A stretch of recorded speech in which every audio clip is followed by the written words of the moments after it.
morning, delivery fam, and welcome back to another episode of Breakfast with UDM on the Life of a Gig Worker podcast. Today, I have some guests, and when I say guests, gotta add that S at the end. There's two individuals that's gonna be on here with me, all right? And we're gonna be discussing why do some markets thrive and other markets fail? And those two guests are... What's up, Pedro? What's up, Josh? What up? What up? What up? All right, to make sure I hear you guys perfectly, I'm going to put on my headphones. All right. So, how y'all doing? Never Good, better. man. Never better? All right. So, Pedro, let's start with you. In your opinion, why do some markets thrive and other markets fail in the sense of just gig work on a broad spectrum? Go ahead. Yeah. I mean, you're talking overall like gig worker earnings and things like that, right? Like how well we can do. Yeah. I think there's a few factors. Obviously, the easy ones are going to be saturation. You know, how many people are saturation, competition. How many people are you going against when you're sitting in that Walmart parking lot or you're in this parking lot or whatever, right? Because that's definitely a factor. But I also think there's something that some of us forget. I think the marketing dollars that these companies use, Instacart, Uber, Doordash, Spark, in order to let the consumers in that marketplace know that there's an option for a food delivery or get your groceries shopped for you. What kind of promotions are they offering those consumers in that marketplace? And that's going to vary. So I think that's a really big factor.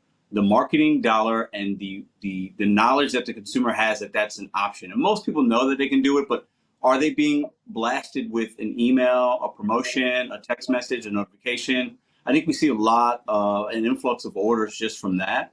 So I think the marketing that the companies use or not use, and then also just, saturation, obviously. I mean, if you've got 1,000 drivers one day in your zones and the next day there's only 300, the day that there's only 300, you're probably going to do better, right? And we don't even know what the number would be. But I think those are the two things I think about at first. All right. Before we go to Josh, like you really think, obviously market size, and there are certain markets where, they're going to invest more than other markets because, let's say, larger cities, like say Miami or even New York, and what they would invest in a larger city, they wouldn't invest as much into a very small town, right? But you really think that as far as the kind of question I'm trying to ask you is like more like, even though I know that they invest more in larger cities and it's because it's a larger city with more people, the higher population, right? Yeah. Do you really think, as far as the amount that they're investing versus what they expect in return, do you really feel like, it's about the same percentage as far as like, what's going on? You see what I'm trying to ask?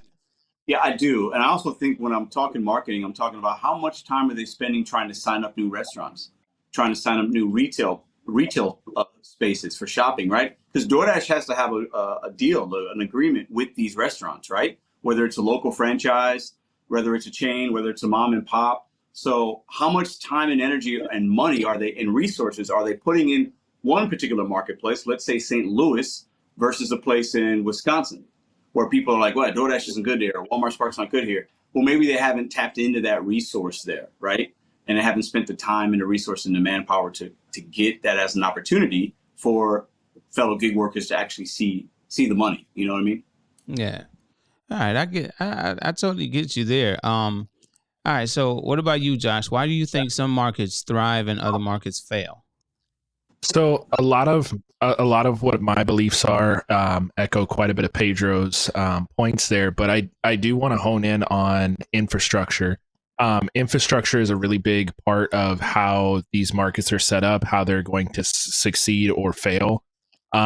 Take Orlando, for example. The infrastructure in Orlando is very poor. It's not set up like a Miami market with French quarters. So your population density is going to be a lot lower compared to the driver count.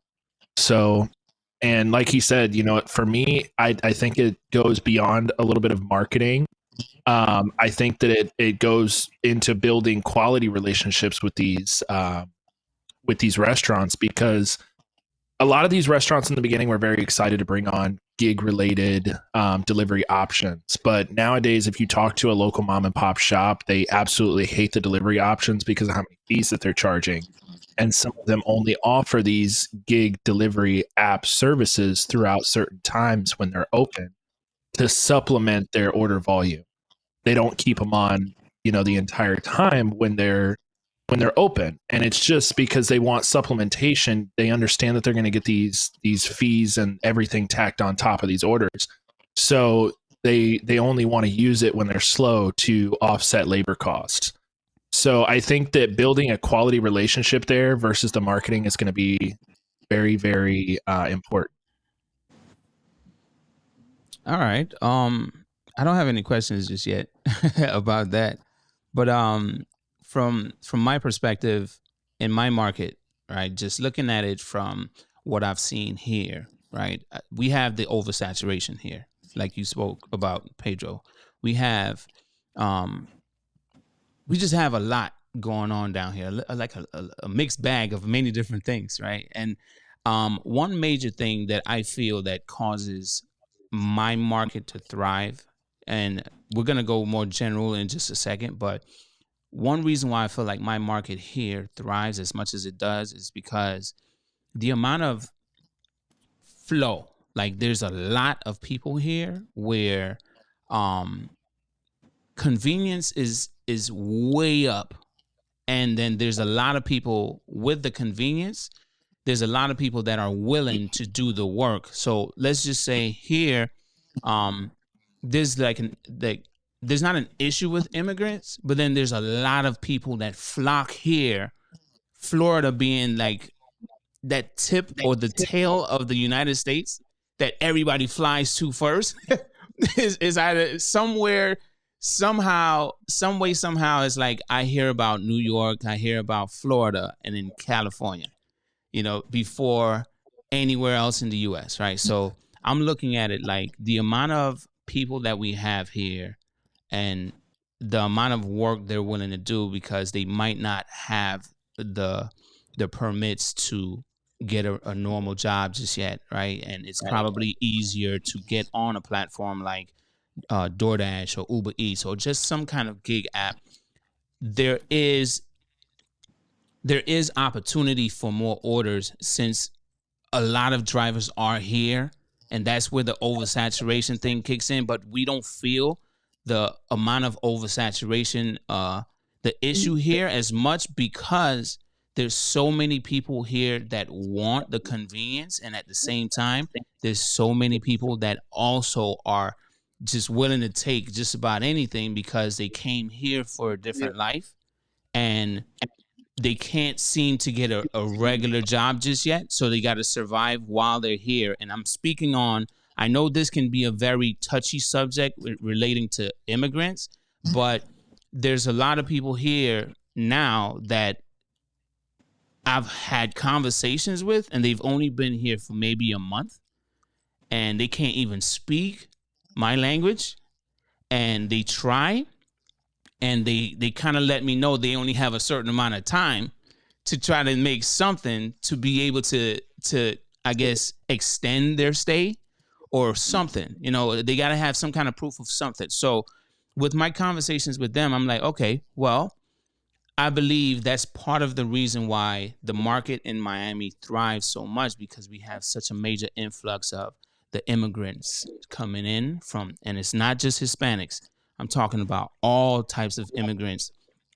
And the amount of work that there is, even if the pay might not be up there, the convenience, the amount of orders that is going through the system is still being picked up and taken care of by not just the citizens, but it's also the people that, hey, we need to make some money, and it's just this constant thing going on here that is like, I hear that my market here gets compared to New York City often, but the difference between New York and Miami is the pay in New York is up and the amount of work is up as well. It's a melting pot in New York, but it's a melting pot here as well, right? But the pay here is down, and the cost of living is up. I think I might have said it wrong with New York City. It's like the cost of living in New York City is up and the pay kind of almost matches it. But here it's kind of way upside down. And it's just, there's so many people here, man, that just come in over and over, and they come in with the mindset of convenience. And then there's people here that are willing to do all of what that might not be paying well. It's causing the market, even if it's oversaturated, it's causing it to just keep on turning and just thriving, and that's where I'm coming from. I hope y'all understand my way of explaining it. Yeah. No, I get that. And real quick, I want to touch on some of the infrastructure. I think that's really big too, because St. Louis, it's very easy to get around St. Louis. The traffic, the infrastructure is good, so that helps. But UDM, I think, you touched on something. You talk about an influx of people coming in and a flow, as you called it, right? Yeah. And there's always something happening, opportunities, and the newer people that might come, they might be the ones taking the $2-3 orders, the $7 Instacarts, right? So then, in some ways, if there's a constant flow of people taking and accepting those lower offers that guys like us aren't going to touch, that leaves us with the things that we like to do, maybe. So there could be a balance there sometimes, right? So you might have an oversaturation, right? Because in St. Louis, I don't really feel it, but it could be there, but I don't feel it. But maybe I don't feel it because I'm seeing the people that are like newer, a month in, only been here a month, whatever, wherever they're from, they're taking the $4 going 5 miles and they're just happy with it. So it doesn't even hit my phone, or I don't even see it. So it's like a perfect balance sometimes in some markets. You know what I mean? I think it's a really good point. That flow word that you use kind of makes sense. What do you think, Josh?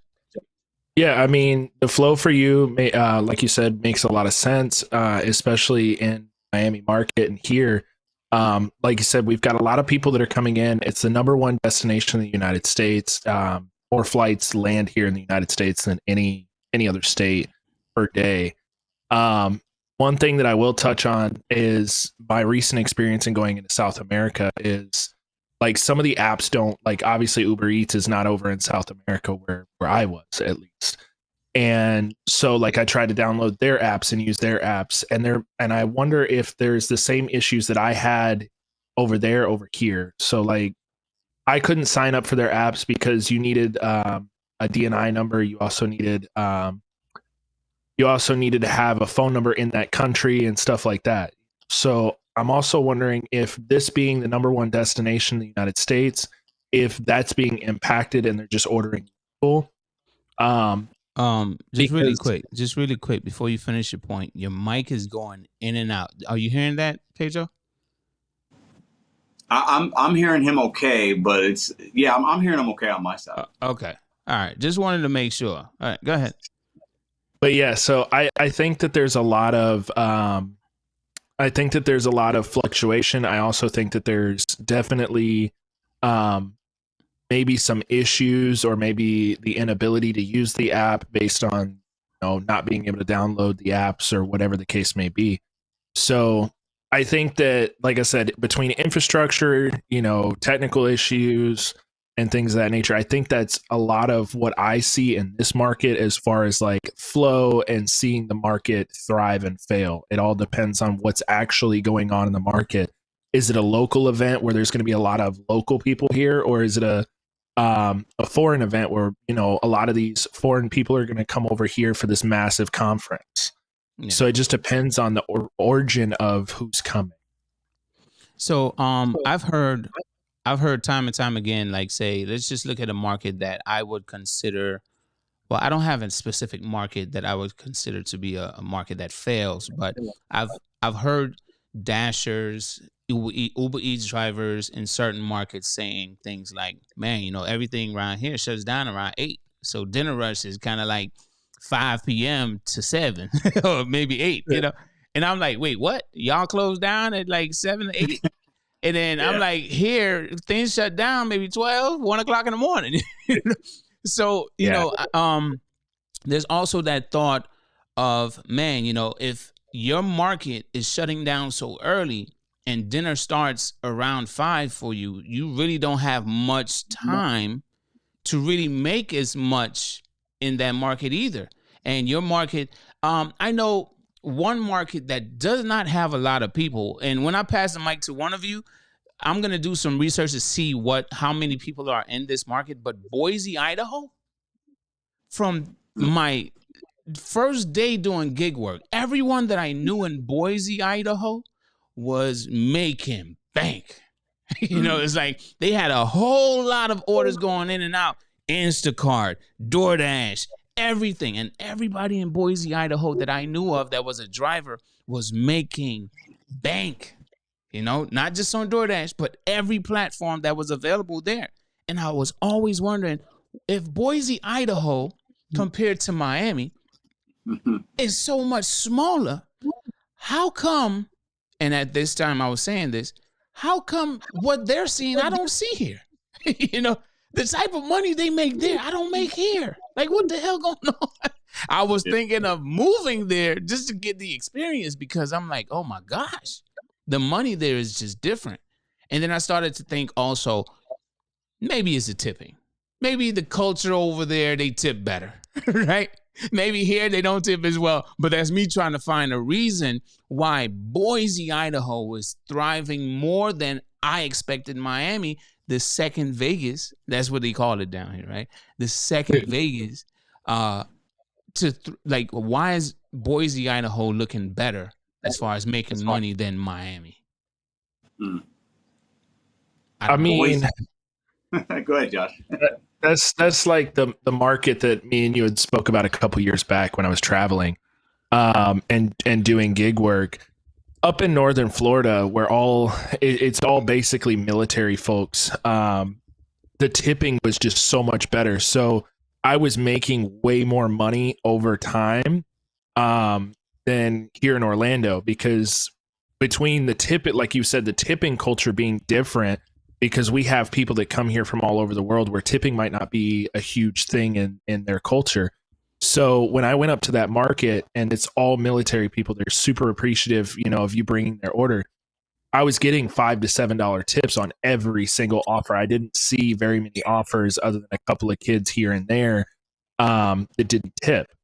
So doing the same amount of offers that I would do here in Orlando every single day, between 15 and 20 offers, you're looking at almost double to triple the money. And it was a massive difference, because that's increasing your hourly rate. It's decreasing your cost per mile, because obviously if you're making more and you're driving the same amount, you're reducing the amount of costs that you have to associate with making that same amount of money. But I definitely would believe that Boise, Idaho would be one of those markets where the tipping is just much higher, possibly because they don't have as many drivers. They're going to see the same drivers every day. So obviously, in order to continue to get that good service, you have to take care of that driver. Because if you get put on a blacklist in a small market like that, it would be detrimental to you. If nobody picks up your order, you're going to have to go get your stuff yourself. Before you make a point, Pedro, I just want to put these numbers out there. In 2022, based on Google, right, Boise, Idaho population, 236,634 people. Okay. Now, that's actually a little bigger than I would have thought. It's not a big number, but if I'm looking in correlation to like St. Louis County and city where I work, there's some similarity. That number is not that off from that. That's interesting. But listen to this: Miami, Fort Lauderdale, 6.14 million. That's crazy. Yeah, but listen.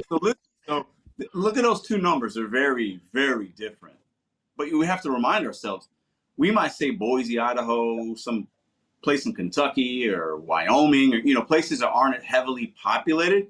But that also means there's not as many drivers. So you might see more, right? To Josh, you might see more in small communities. But, obviously, UDM, you talk about the tipping and it being very cultural, which it is. And Josh mentioned, other people, he's well-traveled, the other parts of the country the world don't tip. And most of what we make is going to be on tips. If we was only on base pay, so if you're in a market like maybe Miami, where culturally people are coming and going from other parts of the world, and tipping is not a thing on their island or their continent. You know what I'm saying? Like, so we might see more $2 orders. Where Boise, Idaho, it's like a little more. It's smaller. Tipping is just more normalized. Most of the people that live in Boise, Idaho, are probably very regional, and their families have lived in that region for a long time. Not a lot of people coming in and out, as far as different cultures, I would assume. So, I mean, tipping is that's how we make our money. Unfortunately, that's how the gig apps are set up, most of them anyway, right? Unless you're doing like a last mile courier app or some other kind of delivery. But if you're doing food delivery and shopping, we got to have tips. So if you're in a market where there's a lot of different, it's more diverse, you might be up against customers that just don't tip and will never tip and don't understand it. So that could be something that hinders you from your earnings and how you're thriving or not thriving. What do you think about that, Josh? I never thought about it till Pedro just said it, but I'm gonna speak on it after you. Go ahead. Yeah, I definitely think tipping is a massive piece of the puzzle here, because like I said, here we get people from all over the world, and having my recent travels, like when I showed up to Peru, we went to the first restaurant that we went to. I had to like ask the guy, because usually here in America, you got the tip percentages down below, right? So they didn't have any of that. Like there wasn't even a tip spot on the receipt. So I was kind of like, I asked the guy, I said, what do we tip here? Like, what do you guys do, percentage, like dollar amount? Like, what do y'all do? Because, I understand the industry. And the guy basically looked at me and he was like, whatever you feel. Like, if you feel like I gave you great service, then he's like, tip what you want. He's like, if you feel like I gave you bad service, or he's like, maybe it's not a thing in your, where you're from. He's like, then we understand. So I think that tipping in America has become broken to the point where, everybody, even the other day, I took a driver course to get rid of a ticket. And the driver course that I had to sit through for 4 hours came up at the end and asked me for a tip. And I feel like that. Yes. It asked me for a tip. No way. Are you serious? Yes. It was lowestpricetrafficschool.com. I got all the way done with this traffic school, all the way done. And right at the end, it came up. It was like, would you like to tip the school? I was like, what? Wow. I had to read all of this information. I had to take the test. What did you do? Just put the test in front of me? But that's what I'm saying. I think the tipping culture has been so broken in America to where we no longer accept other cultures and their tipping beliefs. So I definitely believe that is a huge factor, especially, ever since we've done the whole no tip, no trip thing. I do feel like that has had a huge impact on our earnings. And like I said, as we get further into this conversation, I believe that word tipping is going to come up a lot, because it's 90% of our pay. If you were to go no tip all day, probably only make 40, 50, 60 bucks on $2 orders. Yeah. Now, the point I wanted to make, Josh briefly spoke on it, but I look at the city of Miami, and let's just say Miami, Fort Lauderdale, because it's like literally 20 minutes away, right? So it's like Miami, Fort Lauderdale, 6.14 million people. Okay, in 2022, I could only imagine what it is now. Jeez, right? But comparing it to Boise, Idaho, as we were earlier, there are I'd said earlier that we're like a melting pot here as well, and different cultures, different ways of handling money, different ways of looking at the money that's being spent. If they do not practice tipping in their culture wherever they're from, they're bringing that culture here. They're bringing that mindset here, and they might not even see it as a problem of not tipping. Right. So there may be a lot more no tip orders here versus a Boise, Idaho that may not be a melting pot. Right. Where the people there, like you said, I think it was you, Pedro, they've been there for a while. They grew up there. Their families there, and everybody understand the tipping culture more. Let's just give it a percentage. Let's say in Boise, Idaho, the tipping culture is understood by like 85%. And here, because of the different cultures coming here, and those cultures might not understand tipping as they come here, it drastically drops our percentage down to maybe like 30. Could be 30. Yeah, it could be 30%. 30%. Yeah. Exactly. So, yes, we might have a whole lot more flow going on here, but that rapid decrease of the amount in the percentage, and that's just a random number we chose here, maybe 30%, it can affect how much money we would make as drivers on the road. And I never, until you said it, Pedro, I never thought of it like that. And I could only imagine in those other markets.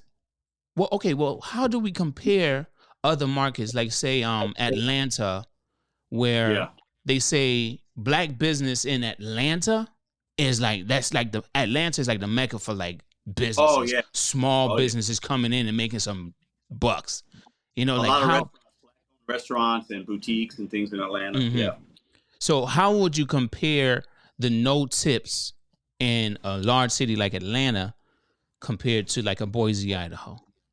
Yeah, I think there's just cultural differences, and I think also some consumers have had bad experiences in the past for whatever reason. And it took them away from tipping, and they feel like, we hear this in this industry, right? What we do.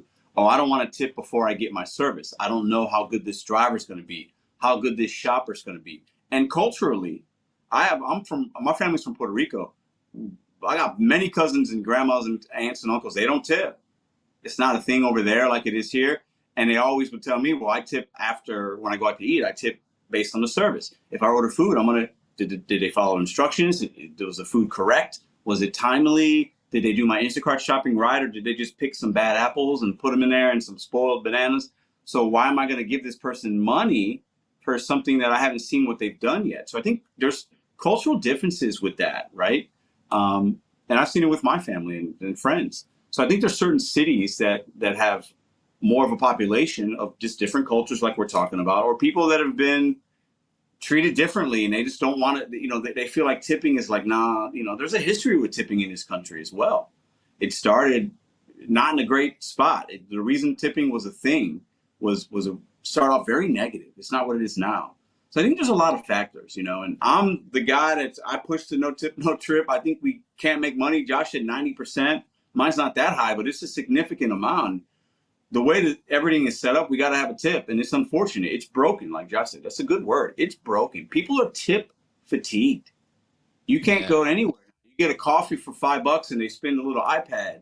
You go self-checkout lanes and they would you like the tip? You take a driver course, tip. You go to get some medical marijuana. You want to tip me for this? Like, it's crazy now, right?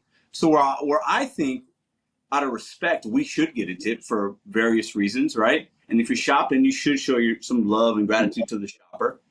But like, I think a lot of consumers are just like, well, I order on Amazon, I don't have to tip. I order on this, I don't tip my mailman and he's delivering. I don't tip. So there's a mix of confusion, but also that tip fatigue. And I've talked about it for about a year. It's a real thing with Americans, and people just don't like to be forced to do something. Especially maybe if they've had a bad experience the last couple of times they've done Instacart or Doordash or Walmart Spark. They're like, hey, that Pedro guy was not good, and why am I going to tip UDM? This UDM guy, why am I going to tip him? I'm still going to get my food. It might be 15 minutes later, but I'm going to save $5. So I think there's a lot of that going on too.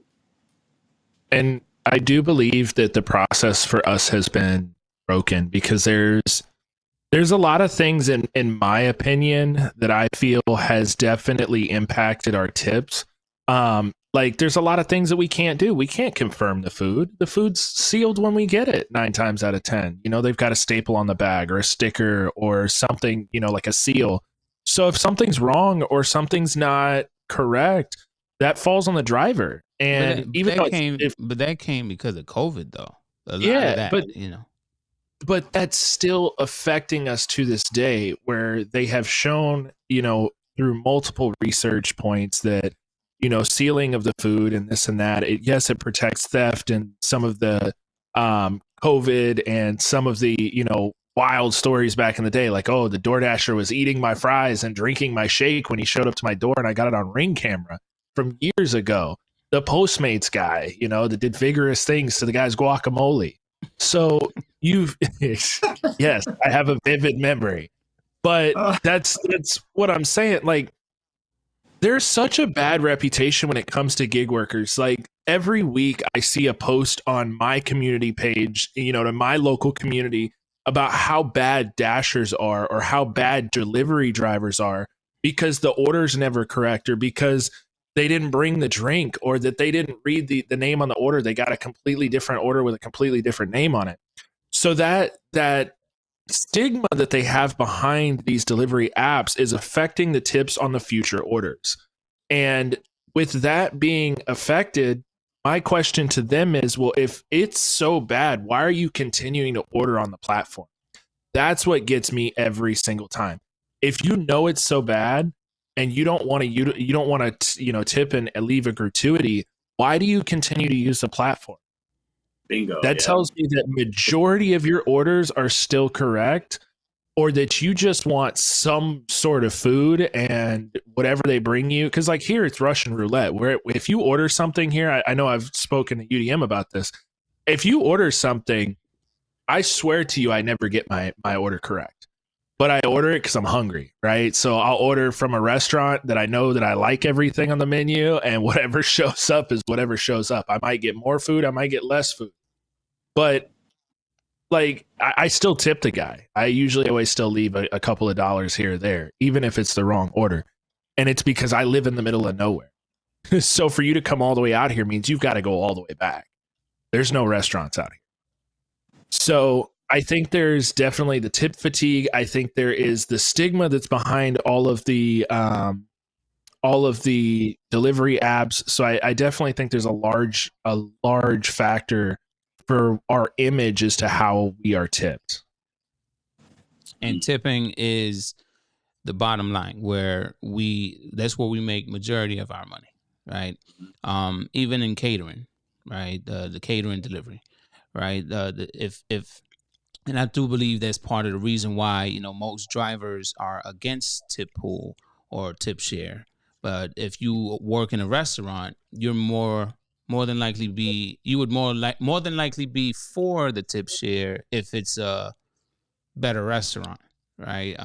Because the volume is there. Like a restaurant here that is always packed, and I barely get any orders on any platforms from that restaurant.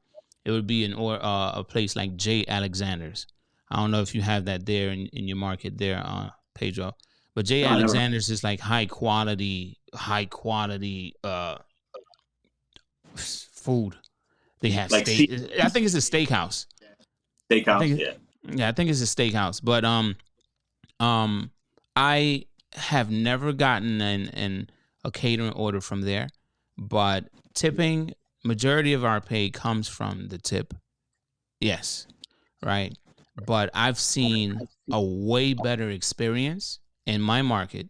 Let's just look at, I'm going to compare these two. We have the on-demand side of things where regular, normal consumers, residents, citizens, whoever, placing orders, and some may or may not leave a tip, right?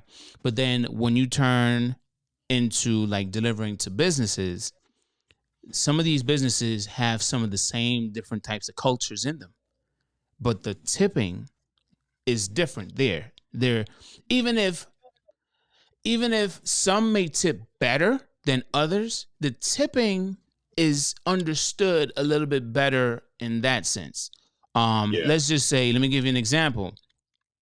There's a restaurant that might tip, some restaurants seem like they tip like 40-something%. Not restaurants, I mean customers, businesses, right? Yeah.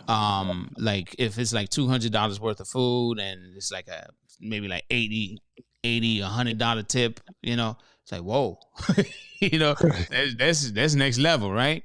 But then there's other businesses that place orders like $5,000 worth of food, and then the tip is like $120. Yeah, crazy. You see what I'm saying? You would expect maybe if there was like a steadfast rule of like, say, 10%, right? That 10% would be, this tip should be $500 on this $5,000 worth of food. But the person that ordered less food might tip the $500. So, but at least in that sense, speaking of like the catering side of things, it causes even there, it causes some kind of like misunderstanding of some sort, because how can you tip $120 on a $5,000 order? But from their perspective, it might be like, at least I tipped. Well, and from their perspective, it might be, well, I tipped $120. You just picked it up and you drove. I know that this J. Alexander's is 2 miles away, and you got to set it up. So it took you an hour, let's say, and you made $120. So while that subtotal was high, $120 for an hour is fantastic. Let's not kid ourselves, right? Right. So I think some people look at it like that. Also, some merchants and some platforms have the tip percentage set differently. Instacart is defaulted to 5% sometimes, whereas other places I've ordered from, more local places, a little nicer, like boutique restaurants, they start the tip at 20%, 25, 30, 40. So I think we have to understand the merchants actually can set the tone for what the consumer is going to possibly leave as well, and we don't have any control over that. Right. See, and a lot of I'll talk from personal experience here. A lot of, in my opinion, the tip shaming, in for lack of better words, is because of all the high service fees that these companies are charging. So when you place a $60 order, I did it the other day. We ordered Sonny's barbecue. We placed a $60 order, and their fees were $18, and then they have the nerve to ask for a tip. It's like, so you're charging me $18. You're paying the driver, and I asked the driver when he got here, hey, just curious, how much did you get paid on the order? And he's like, oh, it was like $4, and then there was the included expected tip or whatever. So, you charged me $18 plus a $3.49 delivery fee, and you're only giving the driver like $3 or $4. And then you look at the customer and you're like, oh, well, you need to tip the driver. Doordash did it best. I love Doordash for this. They put it on there like, oh, your tip goes to Johnny, and Johnny uses it to support his family, and then throws a picture of some random guy that probably never did Doordash a day in his life. Yeah. Just so that you feel bad. So I feel like the tip shaming has definitely had an impact as well. And I don't believe that it was a positive impact like they believed that it was going to be. Now, we all said that it was a move in the right direction because it was at least an action. Before, DoorDash didn't have any action. They didn't have anything at all. But at least there was an action now. But I feel like now that tip shaming has kind of made people second guess. Especially like I said with the traffic school. I did everything. You charged me $50 for this, $3 for this, $4 for this to do this service. And then you get to the end and it's like, oh, you should tip the school. It's the same thing. It's just a different perspective on it. I ordered this food. I paid more money for the food than if I would have walked into the damn store. And then on top of that, I paid this outrageous, service fee, taxes, and delivery fee. And now you want a tip too? Pay your own drivers. So I definitely see both sides of the story. And I think that's a lot of what's going on is it's broken. It needs to be refined. These companies need to stop stealing money from both the restaurant and the driver and the customers because they're making it in hand over fist. Especially with me working for one of the gig economy apps as an employee, I know what a lot of these apps are making. They're on a cost plus method. Whatever they're charging the customer for, they're turning around and charging a profit margin on top of that. So they're going to remain profitable no matter what. Now, what they spend their money on to hide the profits, that's a whole nother ballgame and a whole nother conversation. Right. But I still feel like tipping is broken because the apps have broken. Okay. All right. So do you feel since tipping is broken in your opinion, and I don't think it's just your opinion, but since tipping is broken, right? Do you feel like it can cause a market to fail? Absolutely. For lack of better explanation, here in Orlando, when you've got these merchants that are charging, $5 and $6 delivery fees on top of these massive service fees, and you have these workers that are making, less than what it is for you to be able to live, You know, a lot of people are like, oh, if you can't afford to tip, you can't afford to get delivery. Okay, well, I might not have a car. I might not have this. I might not have that. So you have to think about these factors as well. You know, and with the cost of living going up and the, you know, the wages not matching that, it could very much cause a market to fail. Because who can afford to tip when a burger costs $15? And I only, you know, not to say I make $13 an hour, but you have to think some of these people working in these hotels, especially in this industry and in this market, they're making $13 to $15 an hour, right? So at $13 to $15 an hour, a burger is 1 hour of your time. Now you've got the service fee and the tip too. Now, check this out. Check this out. I'll let you finish your point, but there's been a lot of separating what the meal used to cost as together. They're now separating each side. So, for instance, burgers and fries maybe used to be like $12, but now the burger by itself is like $9. And then the fries is like another $7. You know, so they separate burgers and fries. Oh, they're separate charges, and then the tax on top of that, and then the tip on top of that. Man.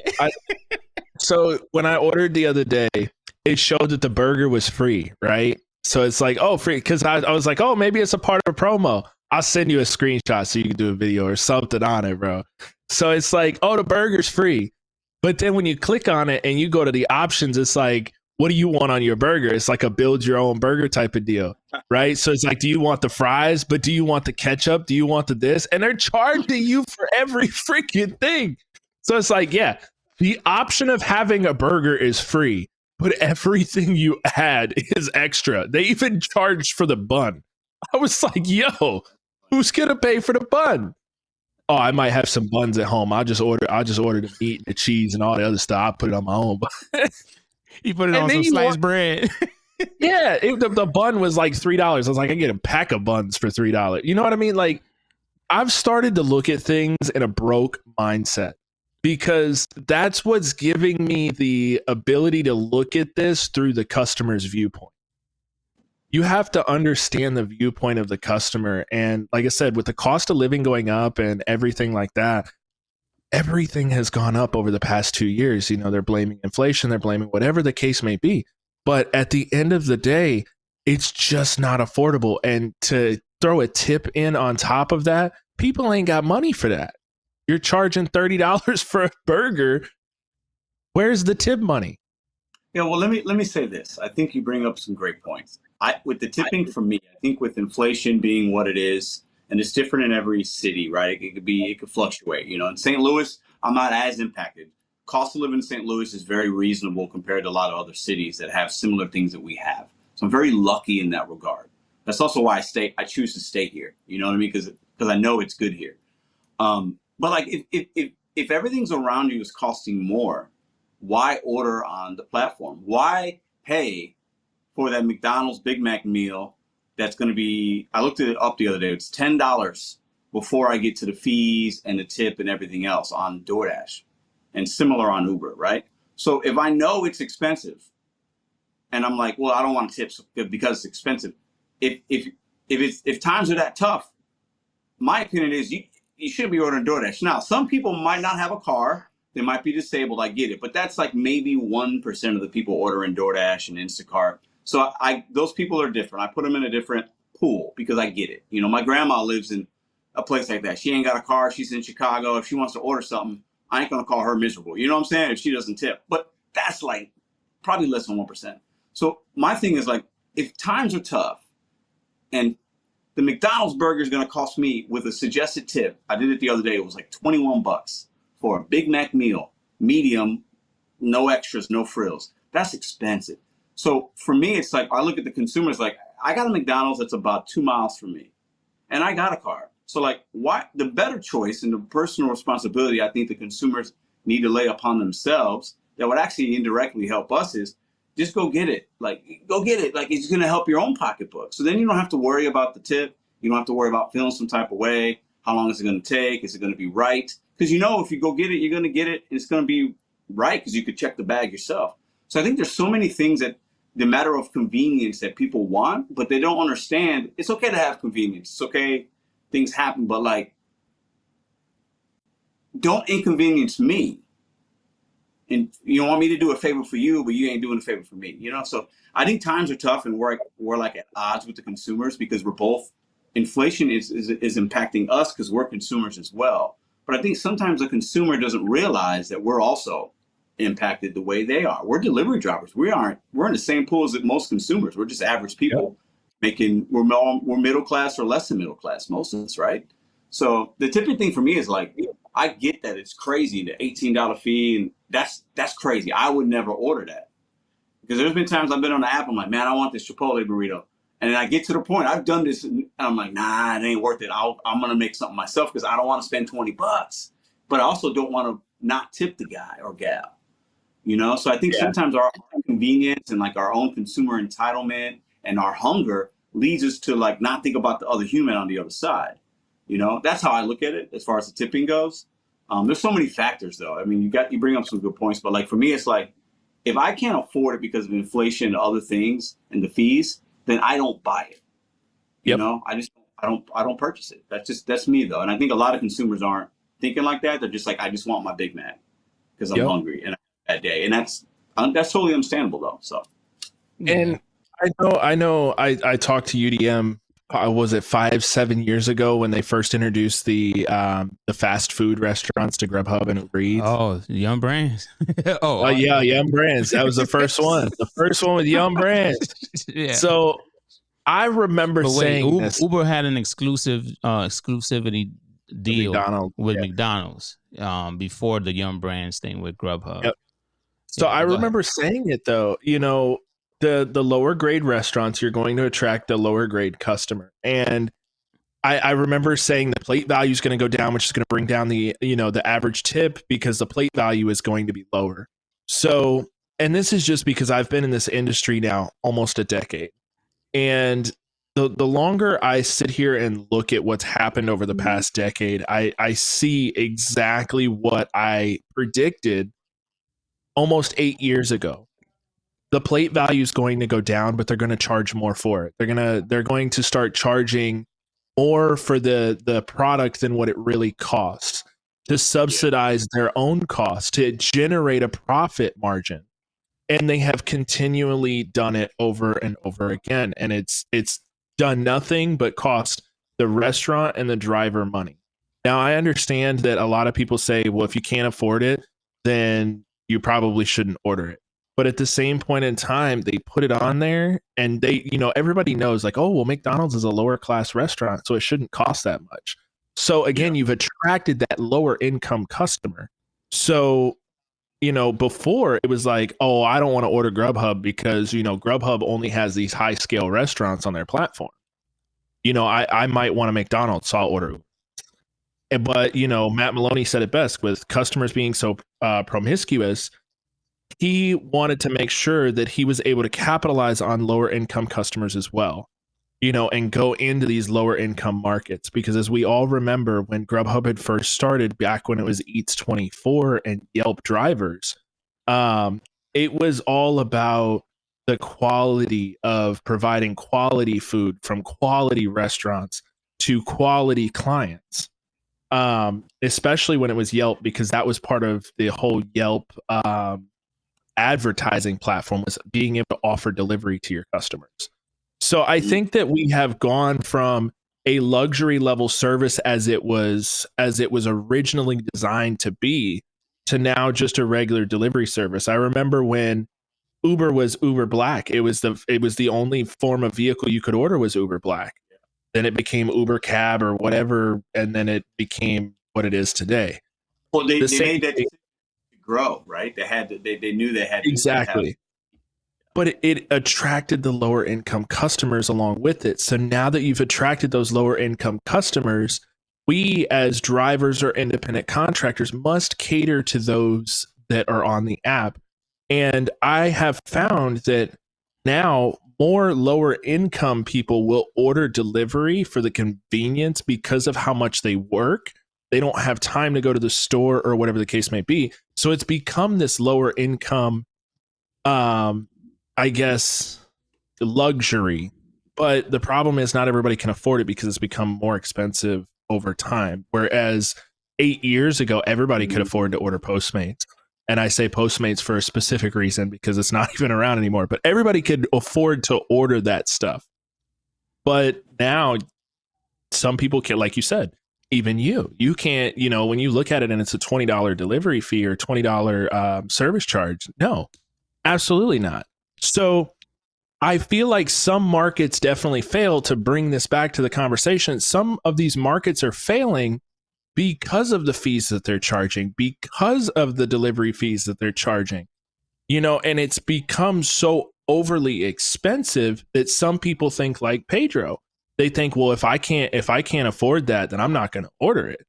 So these drivers are suffering because the order volume is going down. Good point. Well, you see what happens in Seattle. I want to get UDMs, but in Seattle, I don't know if you guys are aware, they had the legislation that passed a little while ago in the rideshare space, trickled to food delivery. They put like I believe it was a $5 charge, city charge for Seattle. So if you were a consumer, an additional $5 charge to use the platform and order. And then they saw the order volume go down significantly. And then in return, the drivers didn't have as much opportunity because consumers weren't ordering because they got priced out. And legislation did that. And that's different than maybe a company doing something necessarily. But that's the company's response is, you want us to do business in Seattle, you're going to have to pay an extra $5 for your burrito, And so you bring up a good point, though, about the lower level customer or lower income or whatever. People still want to have a meal for their birthday for their kid. They might not tip. Maybe they only order twice a year, and they order. The kid likes Papa John's. They get a pizza party, and it's $100 worth of pizza. They don't do that often, but they don't leave a tip. But like that's just they can afford it, but they can't afford it, right? I think there's a lot of consumers that are making those financial decisions that are maybe bad, but like, who cares? It's little Johnny's birthday. He's going to get pizza, right? So I think there's a lot of consumers that do that as well, And yeah. I definitely miss the old days of having your in-house delivery, even though as much as I have loved the freedom ability of being an independent contractor, when I worked for Domino's, the respect level as a driver was much higher than it was now as an independent contractor. I mean, but when you really look at it, though, how many issues did you have with a pizza delivery driver versus someone that's just coming out in pajamas and bedroom slippers and that's going to deliver your food? Like, there was definitely more issues with people having a lack of respect for the type of work that they were doing, at least with the employee status of Pizza Hut or Domino's or Papa John's, any pizza delivery or any type of delivery service from back then. They had to make sure, if they want to keep their job, they got to make sure, that they do their job and they don't have any complaints from the customer. Yeah, and they got uniforms on, so visually that looks different for a consumer, right? Right. Yeah. And so now, fast forward, you have people that, man, I just want to make $20. I just want to get a bag, whatever that bag is, right? I just want to get a bag. I just want to get a bag, right? Whatever it is, I just want to put some gas.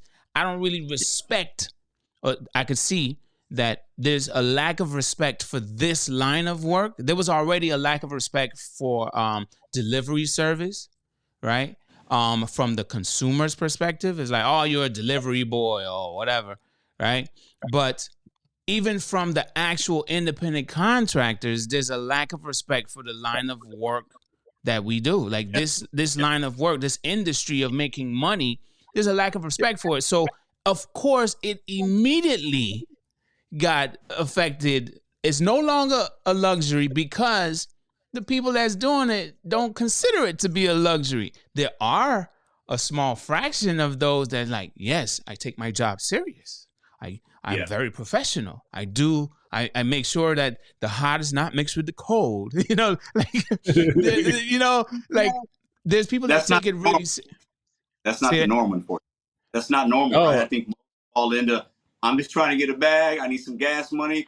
I just got fired from Taco Bell. I need something for 2 weeks. Tell me I can make $20 an hour. Deal. And people just do it. They're in their pajamas. They're in their chancletas. They're just doing their. they don't care, man. They're just, toes out, like just, like half ripped tank tops. Like it's crazy, man. Bro, the stuff I've seen over the past 8 years is ridiculous. I've seen a dude with a massive hole in his pants. I've got pictures, dude. Hey, but wait, when you got big time artists walking around with holes in their clothes, that might be a style, bro. That's 2024. But remember, bro, so I remember talking about this years ago, and it was this massive thing with Taco Bell. I had this huge falling out with a Taco Bell that's no longer even open because they shut down the whole plaza. But Taco Bell was like, hey, yo, I need you to have your hot bag when you come in here. We're not giving you the food. So I sat there one day. I was so mad, and I had made my money for the day. So I sat there for a couple of hours to see if they did it to anybody else. And I went and I ordered a drink from next door because I'm not supporting your business if you made me mad. So I went to the Buffalo Wild Wings, got a drink, and came and sat down at Taco Bell. So I watched as people came in, and some of these bags were in such trash condition. You had bags with holes in them, bags where they cut the top off the bag, but they were accepting it. And I'm like, okay, so if you're telling me that I need a bag, but at the same point in time, you're not inspecting the quality of the bag, what's the point in having a bag? If the bag doesn't close or the bag's got a hole in it, it's not doing anything for you, but you just want to see that logoed bag. Yeah. And I remember a lot of people were taking the acetone to the side of the bag and taking the logos off because they're like, they don't need my advertising. It has become a point of experience for the customer. The experience for the customer has gone down massively over the course of the past 10 years I've been in this business. If I forgot a drink and I worked at Domino's, best believe I was going back to get that drink. If I forget a drink as an independent contractor, they don't pay me for that. I ain't getting paid by the hour. To hell with you. You ain't getting your damn 2-liter. But wait, they also said never return. That's what I'm saying. And they'll get someone else to do it. Yeah. But then when we get there, this is the crazy part. When we get there, the 2 liters not ready. Everything's not ready. But when I worked at Domino's, again, pizza was in the bag. The 2-liter was in a bag. It's right next to it. The sticker's on the bag. You grab the bag, you go. You clock yourself out. You're getting your $5 an hour plus your $1 per delivery. So you're making your $6 and you get to tip at the door. You come back and you do it all over again. If there's no deliveries, you're folding boxes, you're making pizzas, you're doing whatever. So I think the experience is definitely what has caused these markets to fail. And after seeing customer review time and time again about the quality of the delivery, on top of the whole tip shaming, on top of the infrastructure of what the drivers have to go through every single day with how wide these regions are and how many customers in a region, I think that markets fail because the people behind the computers are not setting the driver up for success. And if the driver's not set up for success, and I hate to say it, but any gig app that decides to say that a driver is not an essential part of their business, you're absolutely ignorant. Uber has said it for years now that independent contracted drivers are not an essential part of their business. It's ignorant. Without the driver, you would make no money. Yes, you could sell your technology. Yes, you could probably make another app because you're a technology company. But at the end of the day, the current status of your business with Uber technology is rideshare and food delivery. And without those drivers, you would have no business. So in my opinion, I think that the experience and the tip shaming and the process and how the drivers are being set up is what's causing some of these markets to fail. Okay. And as you, I think both of you have made really good points. I'm saying both of you because you're my guests, right? But I think all three of us, in a nutshell, have made really good points, and we fed off of each other with the different angles that we took. And I think the point is, in the end, it's all of it. It leads right back to how the company runs or manages the market that they're in. Right. We spoke about how much they're investing in advertising or what they're willing to give. Right. We spoke about the amount of drivers that they allow on the platform in the market. Right. We spoke about the flow of orders. We spoke about all different types of stuff. And we also got into the tipping conversation, and the tips and how DoorDash is king for how they try to make the customer feel bad, right? So it's like, so the thing is, man, at the end of the day, it's. I know there's a lot of drivers that watch gig content online, but one thing I can say is, as we wrap up here, and I want to get each of you to give your last take on this as we wrap up, but market research is always key, right? But the way you know your market, Pedro, the way I know mine, the way Josh knows his, we should know if we're in a market that's worth it or not, right? And if we're not in a market, let's look at fail really quick. If we're not in a market that thrives, should we even consider doing gig work in that market? Or just consider going and get a job, a really good job, or positioning ourselves like the education needed to get that job or the experience needed to get that job in that specific market. I know there's also like government related types of things where don't quote me on this, but I believe in certain areas, certain cities or certain states, the government would pay you to take care of land or something, the agricultural aspect of things, right? They would pay you to. I'm repeating myself, but you get what I'm saying, yep. Pedro. Right? I don't know exactly what it's called, but if that's an avenue, why wouldn't you take that? Maybe you're not into farming, maybe you're not into any of that stuff, but if that's a market where it's considered a market to fail in gig work, is it really worth it even signing up for gig work in that market? Yeah. What's your take, Pedro? I think some people hold on to the hope that it'll get better, right? And they're in a failing market, but they don't realize, hey, this might not be for you. This kind of work is not for everybody. And it's very difficult to do it full time for an extended period of time. That's my take on it. I think this kind of work is better served full-time if you've got a plan, or part-time with some kind of W-2 or some kind of job that offers you benefits and more security. We have very little to none security in this kind of work. Not with some gig apps, it's more or less, but we don't have a lot. And companies know that, and they thrive off that turnover, that burnout rate of drivers. But I think if you're a driver in a spot and you've been doing it for a few months and you're really not making money and you're crunching your numbers and you've tried to adapt and spend a few months, it's okay to try something else. You guys have been doing this in this gig game longer than me. I've only been in it for 4 years. Okay. And the first 6 months I was in it was very part-time. So I think you guys are, to hear you guys talk and other people talk, it's like, I liken it to like a really nice pool. A really nice pool, like a nice pool, great water, the temperature's great, the scenery's great, but there's not a lot of people. Selective private pool. Okay, that these customers and you gig workers were able to do 8 years ago. Now that pool has become infested with a lot more people from all over the place. The pool's not as clean. The sound and the music is a little crackly. They don't have enough staff to get you a drink. The pool looks a little weird. The people look a little different. And we got all these people now. The pool's changed, right? And it's different. And the companies they redesigned that pool. And they had to grow, but they didn't do it the right way, to Josh's point. They didn't understand the value of the driver, right? And I think in return, in closing, some drivers don't understand their own value. And they are staying in markets that used to be good and thriving, and now they're failing. And they're hoping it's going to go back. It might not go back. We got to sometimes make tough decisions. And there's nothing wrong with having a W-2. There's nothing wrong with signing up for another app. Sometimes I think us gig workers get really comfortable. I've been guilty of that myself.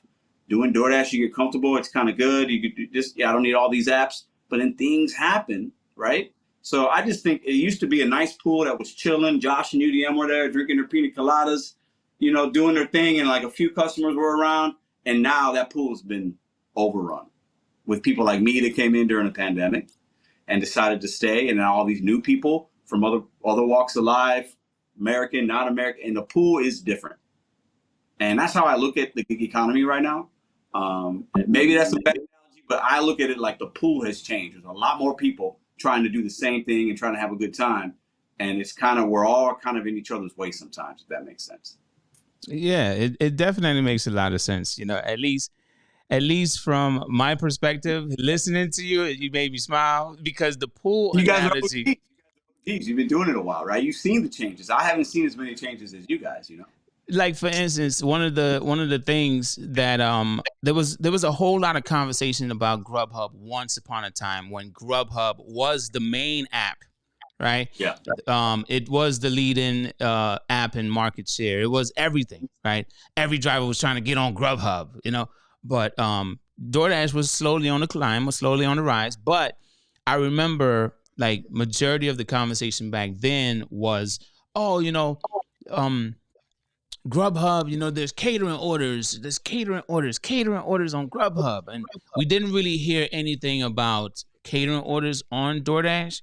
But then we took it up another notch. I had an experience of being invited to a photo shoot. At first, when they reached out to me and they told me, hey, they wanted me to be a part of a photo shoot, I was like, wait, what? I got you what? I've Grubhub or DoorDash? This is Grubhub. Grubhub. Now the thing is, what I'm getting at is the pool analogy that you mentioned, right? It's like the catering sector of Grubhub. That's where the money was, right? We're getting Little this side pool, like not little everybody's side pool, right? But then it went up a notch with a photo shoot, right? You're not really making that money yet unless you get to a photo shoot. And Josh was the only other person that when I brought up photo shoot, he was the only person that knew what I was talking about. So that pool, y'all went from the regular pool to the little pool. Then the velvet rope came out like, come back here, we're gonna take a picture. And we got camera back. I'm not gonna lie, bro. I swear to you, I thought we were gonna be taking photos. We were gonna be like that guy that was holding the bag. Exactly. That was the first thing we thought about. Exactly. We were like, oh, they're gonna pay us $100 a day for 4 days or whatever. Yeah. Or, it was a couple of hours. And I thought we was gonna, take photos with the bags or with our cars or with some logos, whatever, right? We, then it was like the day before they told us what we were gonna be doing, and they were like, yeah, so we ordered this food, but you can't tell them you were Grubhub. You can't tell them you're with Grubhub. You can't tell them you're with anybody. You're just you're doing a carry out order for X, Y, and Z, and then you're gonna bring this food to this weird condo. We're gonna take photos of it and not even unpack it. Just leave it in a to-go box. We're gonna take professional photos of it, and then we're just gonna. That's weird, man. Good luck with the food. Pedro, imagine going through it, bro. Like that's like some secret operation, like CIA type. Wait, I'm who? Who am I? My name is not Brian. Oh, okay. All right. I'm here for John. And the crazy part was this was the worst part. It didn't go through the app. They sent you a screenshot of an Excel sheet, and it had the addresses and the time you needed to be there. And it was like money laundering thing, my god, it was so sketch because it was like this spreadsheet, and it had the restaurants, and it didn't even tell us what we're picking up or how much it costs or nothing. It just had name, restaurant, time, name, restaurant, time, and then they text us and they're like, all right, bring it to this condo over here. It's like 5 miles away, and make sure that you drop it off. Here's the gate code. But make sure that you knock on the door 3 times, because if you knock 4 times, we might not hear you. Bro, it was like so weird instructions. She was like, you got to knock on the door, ring the ring doorbell. And she was like, because we're going to be in the back. We're going to be on the patio by the pool. We're going to be taking photos of this food. So we might not hear you. I was like, what? Yeah. But the whole point of it, though, Pedro, I think was during that time, DoorDash was on the rise. Right. But you know how DoorDash's sketchy way of just adding restaurant menus to their platform. I think Grubhub, this is not, I don't know exactly what they were doing with these photos, but I could only assume that they were taking these photos to then make it look nice when they added their menu to their website or their platform. So we were involved in the sketchiness. See, y'all was They're delivering, man. Y'all want some guinea pigs. But that's that really small pool, right? And then That's elite, yeah. and then now it's just everyone has access to the pool, like you said. There's DoorDash just dumped a whole bunch of people in that pool. That's a what they did. whole lot of people, and See, They just dumped a whole bunch of people in that pool. it used to be more exclusive too, because like we used to have managers, as much as they weren't called managers. We used to have managers, the driver specialist that we would talk to once a week, and they would reach out and be like, "Hey, how's everything going? You know, what kind of offers are you seeing? What do you want to see? You know, is it easier to get through your market north to south, or is it east to west?" Like they would take that feedback, and it would actually work quite a bit. And then when they disappeared, it was just downhill from there. yeah. Yeah. So what about you, Josh? Like relating to the topic, right? Because Pedro already gave his perspective with the pool. I really like that, by the way. But it's like, what's your perspective on this entire thing? Like, I guess Pedro, you didn't answer this part. I didn't ask it, but I'm gonna ask you. But after Josh, the same question. Over the next 5 years, with the way things have gotten from the glory days, the little elite pool, right, to now, this is like a whole lot of people. This is a whole pool party, right? And a block pool party. How about that? We'll call it that. Everybody could come in for free and just jump in the water, right? Yep. What's your take on this over the next 5 years, Josh? Do you feel the markets that thrive right now would eventually fail because of everything that we've spoken about in this conversation? Or do you feel like it will continue to thrive depending on the situation? Go ahead. There's a large potential for it to swing either way. You know, maybe these apps are going to wake up one day, take care of the drivers. You know, I'll use Dlivrd for an example. You know, Dlivrd this past year has fallen a lot between not taking care of the drivers, not taking care of the contracts that they have. You see that that's a failing market, and it's been reflected across all of the drive-away industry. So there is a large potential that these thriving things that were thriving last year could be fails next year. But it all depends on the company. It depends on what the company's going to do. And I think that as far as the driver to prepare for this and to decide whether they're in a failing position or a thriving position, not only do they need to do market research, but they need to do self-research. That's the most powerful point of this entire gig economy. What can you survive off of? What can you put yourself in as a goal? Like, for example, if I need $150 a day to survive, I need to be making $250 a day because I need gas. I need to make sure that I have insurance. I need to make sure that I have this. So at the end of the day, a driver needs to start doing self-research before anything else. And that is going to be the huge determining factor on whether or not these markets thrive or fail, because drivers have to put themselves first. And I think that they've put the company first, like what Pedro was saying. You know, you're in this comfortability, you know, where you think that you could just run DoorDash, or you think you could just run Uber Eats.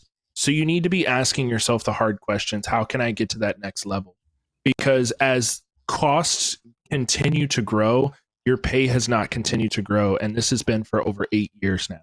So you need to be asking yourself, am I failing or am I thriving?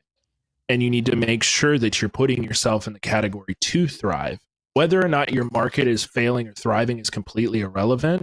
It's about you yourself as the independent contractor. Can you survive out here? So I think, in my opinion, over the next 5 years, it's totally up to the company whether or not these markets thrive or fail, but it's also up to the drivers, because if the drivers aren't making money, like I said, I'm going to compare this back to Dlivrd. If they're not taking care of the drivers, at the end of the day, the drivers are going to walk away. They're not going to be able to fulfill these contracts, and the company overall is going to fail. I've seen a lot of drive-away companies over the past 6 months start to fail, go under, be sold, or whatever the case may be. So if the drivers are putting themselves first, the companies are going to have of no choice, if they want to continue to thrive, to make a change. That's awesome, man. I really like that response. What about you, Pedro? I think in the next 5 years, I don't think that much will be different. I think we're going to see some small incremental changes. Some of it will be based on legislation. We've already been seeing that in the last couple of years. Prop 22 thing might be revised, the AB5 stuff in California. You got Pennsylvania, you got Seattle, you got New York City. So those markets will be more impacted that if there's legislation or whatever. Minneapolis with the rideshare people coming in and coming out. I don't think we're going to see much changes in the next 5 years with the big dogs. Now, a company like Dlivrd or some of the smaller apps or smaller delivery companies that do catering, those might be more impacted by inflation or not having enough consumers coming to the platform or not having enough drivers that know about it and that are eligible to sign up or want to sign up. But I think with like Uber Eats and Uber Rideshare and Doordash and on a lesser note, maybe even Instacart, but I think those kind of people, it's going to be very similar. I think our driver experience is going to be similar. The money will be about the same, but inflation, like Josh says, goes up. So your money, you need to figure out your budget and realign. Not enough drivers do that, I don't think. I think a lot of drivers do this very short term. And even some of the ones that do it long term and doing full time, they don't really know their real numbers. They don't, that gross and net, they're just, I really believe that. But anyways, to make a long story short here, I don't think 5 years we'll see much difference from the big dog perspective. I think some of the little ones might struggle. I think DoorDash's market share next year will be past 70%. I think it's 67 right now. In 2025, it'll get closer to 70. And I think that number will stay there for a while. But I think the food delivery and how we do it is going to be very similar. I would love for us to see, I'm not pro legislation because I think as us drivers, to Josh's points, we have to self-evaluate. Like the companies do, so do drivers, right? You have to say, is this a thriving market? Is it not? Can I do DoorDash as much? Do I need to get on DeliverThat? Do I need to try this? Do I need to try that? Do I need to try? There's so many gig apps. Do I need to wash laundry? Do I need to do? There's a lot of stuff out there. And I think a lot of us get comfortable like I was for a while. But I don't think a lot's going to change. I really don't. I think when I'm talking about that pool and an analogy for you guys, and you guys have been in, I think Josh said a decade, UDM, I think you're right around that time frame, maybe a little bit less, right? I'm only 4 years.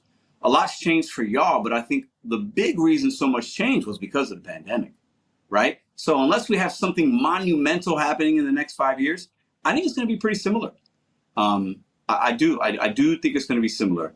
My hope is that I'm not working as much in the gig economy 5 years from now, but who knows? Life happens, things change, things don't go like you want. I think this kind of work is really, really good. Part-time side hustle. I think could be great for full-timers that have a certain mindset in a thriving market. You can make a career out of this, but that's like not the norm. And I would never promote everybody to try that because most people will fail, in my opinion. But I think any kind of gig is a great thing, even in the next 5 years with inflation and costs and saturation or uncertainty with whatever. I think this is the gig economy can still a good way for a side hustle, to get out of debt, to build towards something. I definitely will always recommend it in that way. But I think for most of us, it's going to be pretty similar, I think. And I agree with that. I guess just to add my 2 cents here, I believe in the next 5 years, I did a video maybe about a year ago saying that the golden age is just getting started. To kind of like piggyback off of your comment, Josh, I feel like at some point drivers are going to, I'm not going to make it seem like drivers aren't smart, even though I question a lot of what drivers do out here. but listen, bro, some are not that bright. I think that. But the thing is, over the next 5 years, right, it depends on how much they need us versus how much we need them, right? There's a lot of drivers out here right now that's like, I need them. They operate in the way of just the thought process is like, I need this platform. Not every driver. Some drivers are comfortable out here. Like I will be honest and say I am a comfortable driver in an oversaturated, thriving market, right? Me too. Yeah, me too. And it's another level of thinking, another level of, hey, I think you mentioned it, Josh. How do I keep rolling in this very difficult market, right? If 150 is that number for me, how do I make that in this very difficult market, right? With all of what's going on here. But the reason why I say what I said is because, like, over the next 5 years, I don't know if y'all have heard of what's going on in California at the moment, where they're trying to consider replacing the gas tax with a per mileage tax. And in gig work, to me that's like a threat because of how many miles we drive per order, right? And depending on and how far wide they have sent us, and drivers on DoorDash, what they would be willing to do to raise that acceptance rate, right? Or keep that acceptance rate up there so they could gain access to the better orders. But over the next 5 years, if that driver that I'm talking about does not get tired of doing all that excessive stuff, then it may be the same kind of, or it may not. They may come up with something because of legislation or whatever. They may come up with something that's like, hey, you know what? These drivers need more money. And then that will kind of balance it out in a sense, kind of like almost what happened in New York City. Yeah. But even with what happened in New York, they still switched a whole lot of stuff around, and then drivers still was over here like, wait, I can't make, but I still turn it on. I need it. They're not doing much more outside of gig work. So it'll be very interesting to see what the next 5 years will be like, even though we may feel it may be the same, or Josh may feel it may change a little bit, or it may change drastically, but it all comes back on how the drivers respond to whatever new law, whatever changes that the platforms make in the next 5 years. We don't know what's to come. They do, but we don't, right? Well, they're planning on it already. These companies are investing billions of dollars in the robotics of things, automation of things. I went to an event called Grubhub. These companies, and there are people there that were investors that work for big companies and firms. And hey, is this company is it worth investing another? Should we throw them another $2 million to have this robot do something extra? Like, these things are happening, and these decision makers are making decisions that will shape the next 5 years. Yeah. I'm not saying robots are taking our jobs, but the companies were like that. I mean, look at what Pizza Hut did. Pizza Hut let majority of their drivers go. Not they did. I think the plan was for them to get rid of all of the delivery drivers, and just use DoorDash and the delivery platforms. But in some cases, I believe they still have delivery drivers on shorter shifts. Yep. They're flex shifts. Look at Domino's. Domino's stated that they would never, and this was from their CEO earnings call, they would never utilize gig economy drivers. And look what exclusive deal they just made with Uber Eats. Yep. Well, because it's hard to retain staff and keep staff, and some people in certain markets, they don't want to work, or maybe they're doing gig work now when they were Domino's pizza guy 2 years ago, but now they're working for DoorDash, right? So these companies aren't going to lose out on money. So they can say, I'll never do this. No. The investors and the shareholders are going to have a say in that. And if we need to put you on Uber Eats and DoorDash to get these pizzas delivered, that's going to happen. And I think Domino's will see that trend in Domino's and other places too. And they're going to follow Pizza Hut right behind it. It's what it basically will amount to is, we've been saying this for years, UDM. At the end of the day, everybody's going to take a page out of someone else's book. DoorDash did it, Uber did it, Grubhub did it. It was all, we're becoming more transparent.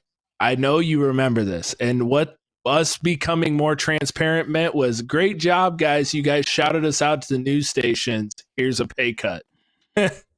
They're just going to take a page out of someone else's book and they're going to follow along. So it very well might be the same in 5 years, but I am hoping that drivers do wake up and they do self-realize and they do self-research to put themselves in a better standing. Because I preach it time and time again.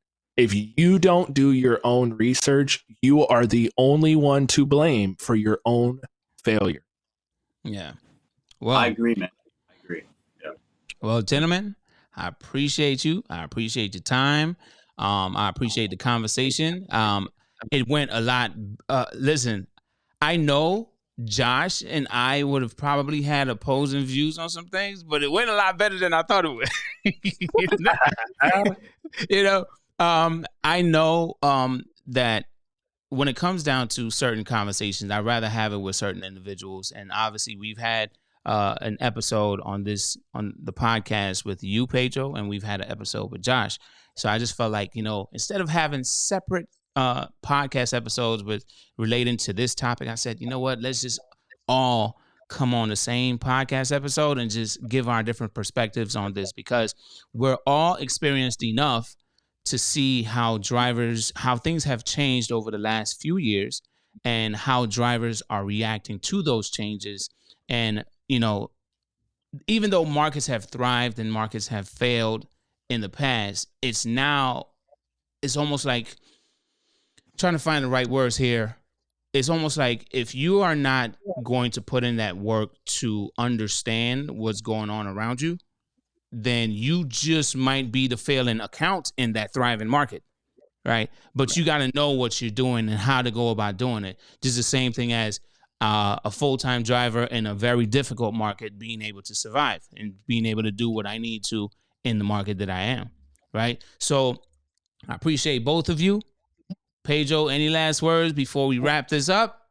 No, man, good. Thanks for having me on again, man. I'll see you tomorrow night. We got, I'll send you some info on that. But no, thanks for having me, Josh. Good talk, man. Nice seeing you again. I've always seen you on UDMs and stuff, but appreciate the conversation, gentlemen. All right. What about you, Josh? Any last words? No, I mean, like I said, it was a great conversation. I've got a new nickname for Pedro now with the boy shirt. Him talking about the pool. He's got to be the new pool boy. So, I mean, you guys know I talk shit to everybody. I don't. Well, listen, I'm changing my channel name very soon, so maybe that'll be it. I don't know. We'll see. Hey, I may have just came up with a new name. But I mean, it was a great conversation. Like I said, I hope there's more in the future. I just hope for change overall with the drivers, man. I really do. All right. Well, just give me a second here. I'm just going to do this quick outro and then we'll, I guess, finish our conversation, right? All right. So, fam, that was Pedro, Josh Y305, and UDM on this episode of The Life of a Gig Worker, right? I know it's breakfast with UDM, but are you in a market that thrives, in your opinion, or are you in a market that fails? And is it because of your account, or is it because of what's going on in your market? Whatever that is, thrive, fail, whatever's going on in your market, let us know in the comments down below, and we'll see you in the next episode. Deuces. Oh yeah. What time it is, D-Fam? It's time to what? Go get your money.